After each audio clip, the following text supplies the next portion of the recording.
আমি রফিজউদ্দিন মডেল মাদ্রাসা সম্বন্ধে কিছু বলার আগে আমরা যখন ছোট ছিলাম সেই সময়ের একটা বক্তব্য ছিল, সেই বক্তব্যটা ছিল ভোরের বক্তব্য।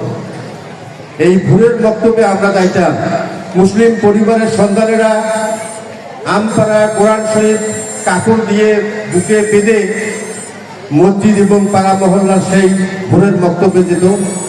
সেখান থেকে কোরআন সুন্নাহ শিক্ষা নেওয়ার পরে বাসায় এসে আবার প্রাথমিক বিদ্যালয়ে সাধারণ শিক্ষার জন্য চলে যেত। কিন্তু বর্তমানে এই পাড়া মহল্লার এই সংস্কৃতিটা, এই কোরআন সুন্নাহর এই চর্চার বিষয়টা মনে হচ্ছে যেন বিলুপ্তির পথে।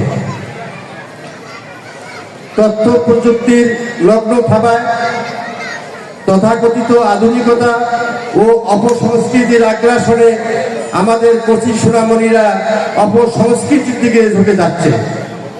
এই অবক্ষয় থেকে নতুন প্রজন্মকে রক্ষা করার জন্য রফিজউদ্দিন মডেল মাদ্রাসা কোরআন সুন্নাহ শিক্ষাধারায় আলোকিত মানুষ গড়ার প্রত্যয় নিয়ে প্রতিষ্ঠিত হয়েছে। এই মাদ্রাসায় শুধু কোরআন শিক্ষাই দেওয়া হয় না, এর পাশাপাশি সাধারণ শিক্ষাও প্রদান করা হয়, অর্থাৎ বাংলা, ইংরেজি, অঙ্ক সহ অন্যান্য সকল সাধারণ শিক্ষা প্রদান করা হয়। তাছাড়াও আমাদের যোগ্য শিক্ষক মন্ডলী কচিকাঁচা সোনামণিদেরকে উজুর নিয়ম, গোসলের নিয়ম, নামাজ শিক্ষা, ছোটদেরকে কিভাবে জীবন ঘনিষ্ঠ দোয়া সমূহ, মা বাবাকে কিভাবে সম্মান করতে হবে, প্রতিবেশীর হক এবং আলোকিত মানুষ গড়ার যেসব চেষ্টা, সেই চেষ্টার প্রত্যয় নিয়ে রফিজউদ্দিন মডেল মাদ্রাসা এগিয়ে যাচ্ছে। এই মডেল মাদ্রাসা বর্তমান অবকাঠামোগত সমস্যা আমাদের প্রধান অতিথি মহোদয়ের প্রতিনিধি বলে গেছেন।